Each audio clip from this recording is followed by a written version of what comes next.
বিদেশের কমেন্ট্রির সাথে দেখি যখনই কোনো খেলা হয় আমাদের দেশের কমেন্টেটার্সরা কিন্তু আমন্ত্রিত হয় না। পঞ্চপাণ্ডবের মতো আমরা সেই কোয়ালিটির পাইনি যদি একেবারে বলি ইয়েস মেবি সাকিব আল হাসান এর কোয়ালিটির প্লেয়ার আমাদের পেতে একটু সময় লাগবে, হয়তো বা ওই ধরনের ফিলিংটা নাই বলেই ফাটল ধরে, তার সে যোগ্যতা নাই কিংবা তার সে প্রাপ্য না বোর্ড মেম্বার হওয়ার। বর্তমান প্রসঙ্গ থেকে একটু বাইরে আসি ভাই, আমরা ক্রিকেটে পঞ্চতত্ত্বটা আমি একটা তত্ত্ব অনেক বেশি শুনেছি, পঞ্চপাণ্ডব। এই পঞ্চপাণ্ডব তত্ত্ব আসলে বাংলাদেশের ক্রিকেটকে কতটা এগিয়েছে বা এই তত্ত্বে আসলে বাংলাদেশ ক্রিকেট কতটা পিছিয়েছে আপনার কাছ থেকে? আমরা যাদেরকে পঞ্চপাণ্ডব যাদেরকে বলি তারা একটা সময়কার হাই পারফরমেন্সের প্রোডাক্টস। যদি পঞ্চপাণ্ডবের মতো আমরা সেই কোয়ালিটির পাইনি যদি একেবারে বলি ইয়েস মেবি সাকিব আল হাসান এর কোয়ালিটির প্লেয়ার আমাদের পেতে একটু সময় লাগবে। He has been one of the best allrounders in the world for many years. There are যেমন তামিম ইকবাল কোয়ালিটির আমরা ওপেনিং ব্যাটসম্যান আমরা পাইনি, কবে পাবো জানি না। মুশফিকুর রহিমের মতো এরকম একটা determined dedicated player, technically sound player, wicket keeping as well as batting, আমরা ওয়ার্ল্ড ক্রিকেটেই তো এরকম আমরা খুঁজে পাবো না। সো ইয়েস আমার মনে হয় যে দিস 5 ইন্ডিভিজুয়ালস, মাশরাফির মতো এরকম ক্যাপ্টেন, আমার মনে হয় মাশরাফিকে এখানে একটা বড় একটা রোল ছিল বলে আমি মনে করি, because he was an inspirational captain. যখন সে ক্যাপ্টেন্সি নিয়েছে তারপর থেকে কিন্তু আমার মনে হয় যে হি has bin able to bring out the best from all the players.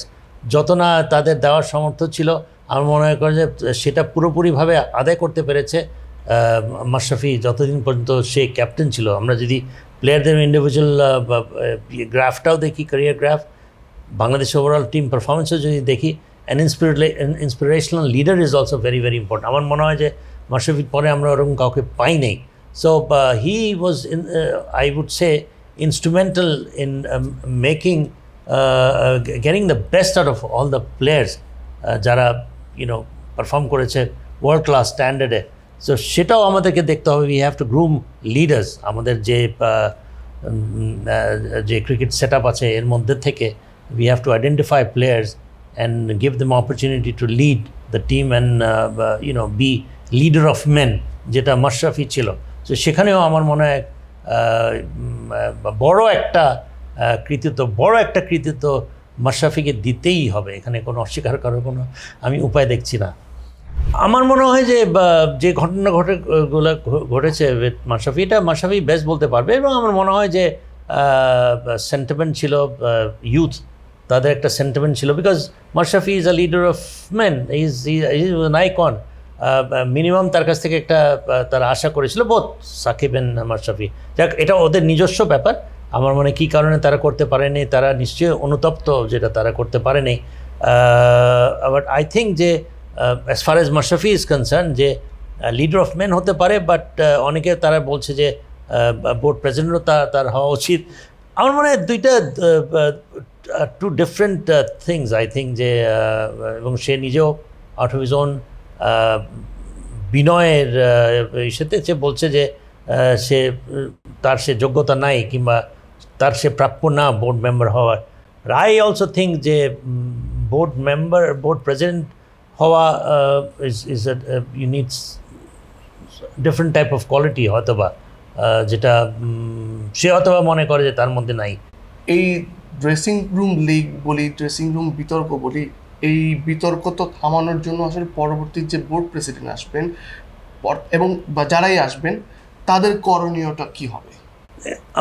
আমরা অনেক সময় শুনে থাকি যে ড্রেসিং রুমের পরিবেশ ইজ নট দি বেস্ট, এবং টিমের মধ্যে যে ডিফারেন্সেস সেটা অনেক সময় বেরিয়ে আসে ফর পাবলিক প্লেয়ারদের মধ্যে। ড্রেসিং রুম ইজ সাচ, যেটা যদি টিমের মধ্যে একটা বন্ডিং থাকে, প্লেয়ারদের মধ্যে self respect, playing for the team, playing for the country, সবাই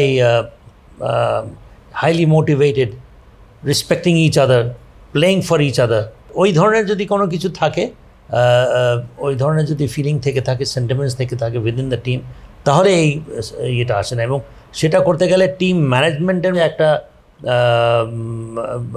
বিগ রেসপন্সিবিলিটি থাকে, যারা লিডারশিপ গ্রুপে থাকে, যেরকম the coach, the manager, the captain, some of the senior players, এদের মধ্যে যদি if they see eye to eye, এদের মধ্যে যদি একত্রতা থাকে, এদের মধ্যে যদি same feeling of trust, respect যদি থেকে থাকে, এবং প্লেইং ফর দ্য কান্ট্রি, আমরা যেভাবে হোক আমরা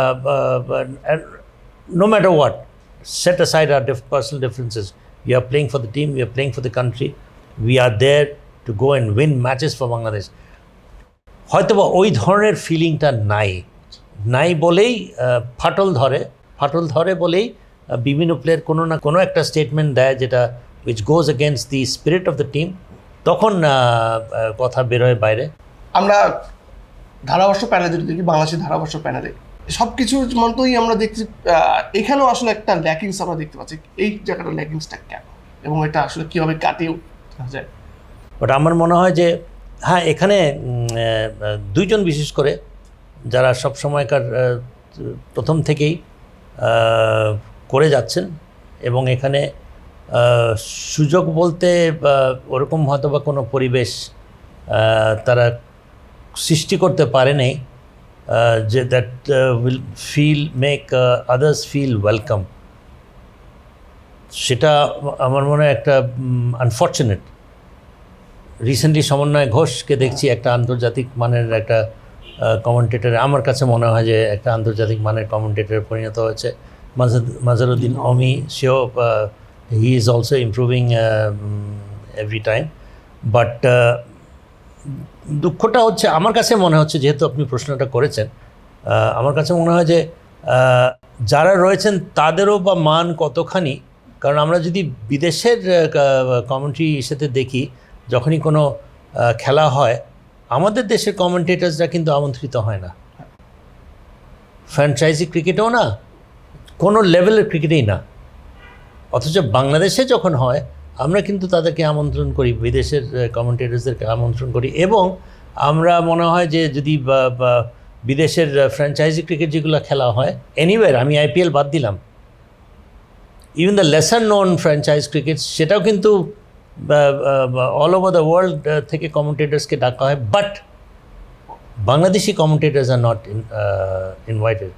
So this goes to show that maybe the improvement or the quality of our commentators are not at that level. They're good enough for only for doing commentary in Bangladesh, involving Bangladesh team.